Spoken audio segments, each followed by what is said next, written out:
रखना चाहिए। एकदम ध्यान से देखिए, समझिए, एकदम माइंड में जो है सेट कर लीजिए, कभी जो आपके साथ फर्जीवाड़ा होने का कोई चांस नहीं है। जमीन को खरीदते समय किन चीज का रखें ध्यान और किस तरह पता करें कि जमीन जो है सही है या नहीं है, ये भी किस तरीके से पता करें, फर्जीवाड़ा ना हो, इस बात का कैसे ध्यान रखें, इस बात को भी समझेंगे। अगर फर्जीवाड़ा ना हो जाए आपके साथ तो क्या करना है जो कि आपके साथ फर्जीवाड़ा नहीं हो, किन बातों को आपको ध्यान रखना है। जमीन खरीदते समय किस डॉक्यूमेंट को वेरीफाई करना जरूरी होता है, कौन सा ऐसा डॉक्यूमेंट है जिसका वेरीफाई करना आपके लिए बेहद जरूरी है। तो सारा बात समझेंगे, पूरा जितना बात है सबको आगे बढ़ते हैं और समझते हैं। सबसे पहले देखिए, जमीन को खरीदते समय ये जानकारी जरूर ले लें कि जमीन जो बेच रहा है ना उसके नाम पे है या किसी पूर्वज के नाम पे है। जैसे मान लेते हैं ये जो है ना, अगर कोई जमीन बेच रहा है, मान लेते हैं कि इसके ये पिताजी हैं और उनके 2 लड़के हैं, ठीक है, आप बात समझिए, ठीक है। अब ये जो है ना, इसमें से ये इस लैंड को बेच रहा है, ये वाला जो है बेच रहा है, ये बेचने वाला हो गया, ठीक है, ये बेचने वाला हो गया। अब जमीन ये समझना है कि जमीन किसके नाम पे है, पिताजी के नाम पे है या इसी के नाम पे है। तो अब ये पता चलेगा, नाम का पता होने का मतलब क्या होता है कि जमाबंदी जो कायम है, रसीद जो कट रहा है ना, रसीद जो कट रहा है वो इसी के नाम से कट रहा है जो बेच रहा है। बात को समझिए। तो अगर ये मान लेते हैं इसी के नाम से कट रहा है तो ठीक है, परफेक्ट है, एक चीज वेरीफाई हो गया कि यहाँ पे ये चीज जो है वो सही है। जमीन का जमाबंदी हुआ या नहीं, तो जो बेच रहा उसके नाम से है या नहीं, इस बात को भी समझना है। जैसे मान लेते हैं जमीन का जो जमाबंदी है वो अगर पिता के नाम से है तो ये तो जमाबंदी पिता के नाम से है, लेकिन जो बेचने वाला है वो जो है ये या इनके द्वारा बेचा जा रहा है, बेटे के द्वारा बेचा जा रहा है। तो इस बात को समझना है, ठीक है। फिर भी पिता के नाम पे भी जमाबंदी है और बेटे के द्वारा भी बेचा जा सकता है, तो ये ठीक है। लेकिन इसमें जो दूसरे जो एक और है, इनका सपोर्ट भी जरूरी होता है। अगर जमाबंदी नहीं हुआ तो जो खतियान किसके नाम पे है, मतलब अगर जमाबंदी नहीं हुआ, जो ऐसा जमीन है कि जिसका जमाबंदी ही नहीं हुआ है, तब वो जमीन हो सकता है खतियान में, फिर भी जो है इसका रजिस्ट्री हो जाता है, मतलब राजस्व में कोई दिक्कत नहीं होता है। खतियान पे भी जमीन है, फिर भी राजस्व में जो है रजिस्ट्री का होना जो है वो नहीं रुकता है। लेकिन दिक्कत आता है कि वो जो है जमाबंदी अगर नहीं बना हुआ है तो ठीक है, वहाँ पे उसका दाखिल खारिज कराने में जब आप जाएंगे, ठीक है, तो उसको दाखिल खारिज कराने समय जो उसका समस्या आपको झेलना पड़ सकता है। इसलिए कि जो खतियान है वो खतियान का हो सकते हैं बहुत सारे दावेदार हों, ठीक है, और किसी एक ने जो है, मान लेते हैं इन्होंने जो है एक प्लॉट को बेच दिया, इन्होंने बेच दिया। अब इनके बहुत सारे दावेदार थे, ठीक है, अब इनका जो किसी का सपोर्ट भी नहीं था, तो इसमें समस्या आता है अगर आप जब इनका दाखिल खारिज करवाते हैं तो। वर्तमान में रसीद किसके नाम से कट रहा और जिसके नाम से कट रहा उसका विक्रेता से क्या संबंध है, इस बात की भी जानकारी स्पष्ट तरीके से ले लेना चाहिए।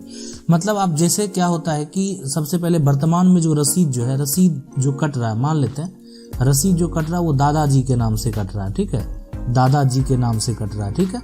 अब जो विक्रेता है तो उसका क्या संबंध है, वो बेटा है, ठीक है, वो बेटा है या उस पोता है, जो भी हो, ठीक है, जो है ना रजिस्ट्री के लिए जा सकता है, कोई दिक्कत नहीं है, तो उससे उसका क्या संबंध है, ये बात का स्पष्ट होना चाहिए। लेकिन सब क्या होता है वो भी हम आपको स्पष्ट करेंगे। सबसे बेस्ट जो तरीका है वो क्या है और क्या होना चाहिए, और उस अगर तरीके को आप फॉलो करेंगे तो आपको कभी भी दाखिल खारिज करवाने में कोई समस्या आने का कोई चांस नहीं है, कोई दिक्कत नहीं होगा, इजीली हो जाएगा सब कुछ, ठीक है।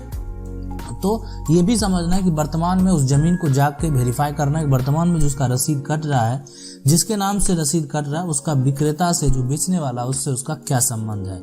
आगे देखिए इसको समझते हैं। जैसे ऑफलाइन इंफॉर्मेशन जो है, इंफॉर्मेशन का मतलब यहाँ है कि जमीन का पूरा इंफॉर्मेशन जो है कर्मचारी से जरूर निकलवा लें, ठीक है। ऑफलाइन इंफॉर्मेशन हम ऑनलाइन जो है, ऑनलाइन और ऑफलाइन दोनों आप निकलवा लें, ठीक है, मतलब ऑनलाइन भी निकलवा लें और ऑफलाइन भी निकलवा लें, लेकिन ऑफलाइन भी जरूर निकलवाएं। वो जो है आपको हो सकता है कि ऑनलाइन में कुछ दिक्कत हो, लेकिन ऑफलाइन जो है वो बिल्कुल जाके आप उसको चेक करवाएं, ठीक है। तो जो ऑफलाइन उसको चेक करवाएं, ठीक है। तो जो ऑफलाइन है यानी कर्मचारी से जाके जो आपका खाता है, ठीक है, खाता है और जो उसका खेसरा जो प्लॉट नंबर है, ठीक है, उसका जो पूरा इन्फॉर्मेशन आप जरूर निकलवा लें। और उसका वर्तमान स्थिति क्या है, कौन रसीद कटा रहा है, सारा बात वो जो है आप कर्मचारी से, जो आपका क्षेत्र का, जो आपका अंचल कार्यालय है, जो आपका मौजा जो भी एरिया है, वहाँ से इसका इन्फॉर्मेशन आपको जरूर निकाल लेना चाहिए। अगर ज़मीन का जो रसीद विक्रेता के पिता या दादा के नाम से कट रहा है तो आप उसी परिवार के किसी सपोर्टर बनने के लिए जरूर लें। मतलब क्या होता है सपोर्टर, मतलब होता है जैसे बहुत लोग उसको तौर पे शनाखत बोलते हैं, बहुत एक तरह से मतलब ज़मीन को दूसरा जो है एक तरह से सपोर्ट करना, सपोर्टर की बात मतलब करना होता है।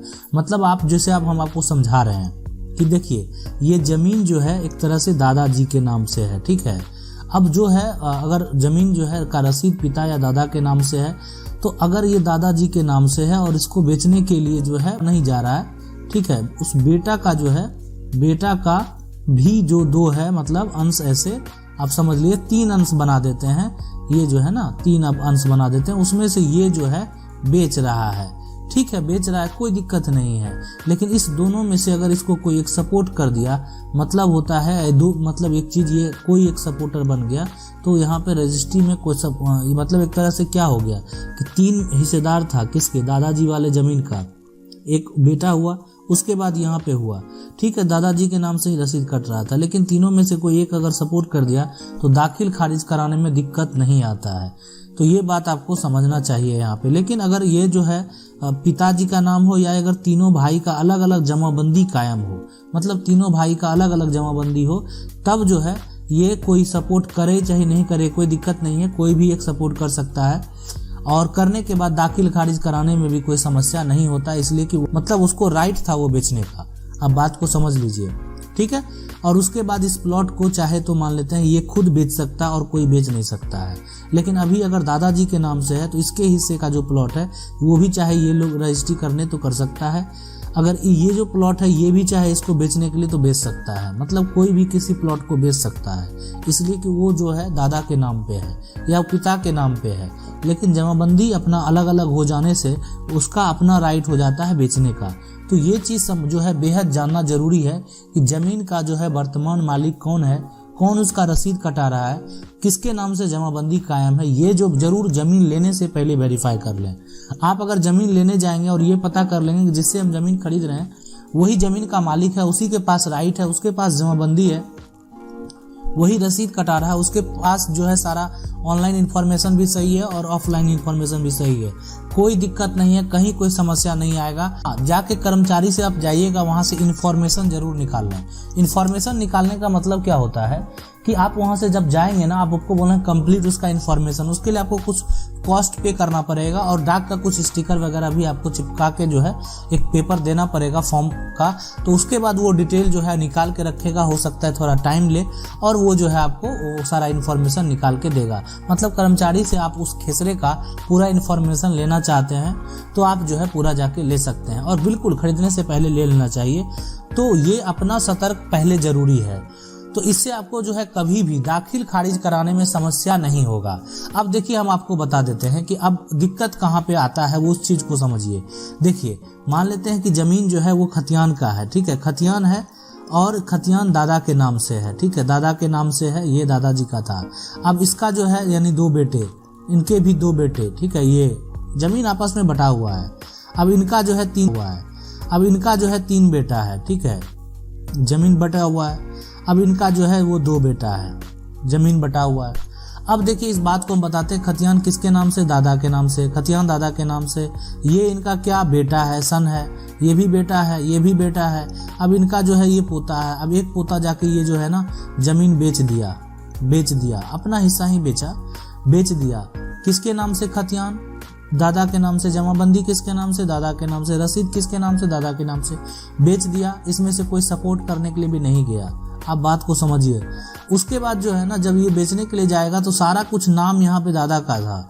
अब बेचने वाला हुआ तो जैसे क्या होता है कि ऑनलाइन जब दाखिल खारिज के लिए अप्लाई करेगा तो देखेगा विक्रेता का जो है कोई भी संबंध तुरंत स्थापित नहीं हुआ, तो क्या होता है कर्मचारी द्वारा, सीओ द्वारा वो जो है दाखिल खारिज रिजेक्ट कर दिया जाता है। बाद में उसको अच्छे से वेरीफाई करने के बाद बहुत लोग सीओ साहब से मिलते हैं जाके, तो उस चीज़ों का जो है सुधार हो जाता है। लेकिन ये तरीका उस समय गलत यहाँ पे होता है और जो है आपका दाखिल खारिज का प्रक्रिया को रिजेक्ट कर दिया जाता है।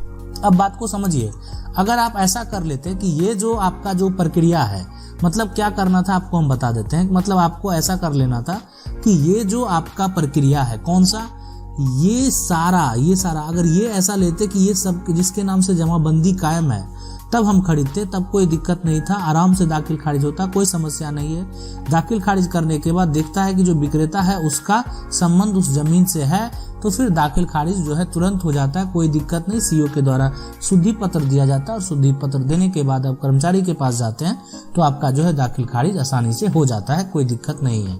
अगर आशा करते हैं आपको ये जानकारी अच्छा लगा होगा। अगर अच्छा लगा हो वीडियो को जरूर लाइक कर दें। अगर आपके मन में कुछ सवाल है तो कमेंट करके पूछ सकते हैं। आप चाहें तो डिस्क्रिप्शन लिंक हमारे फेसबुक पेज को भी फॉलो कर सकते हैं।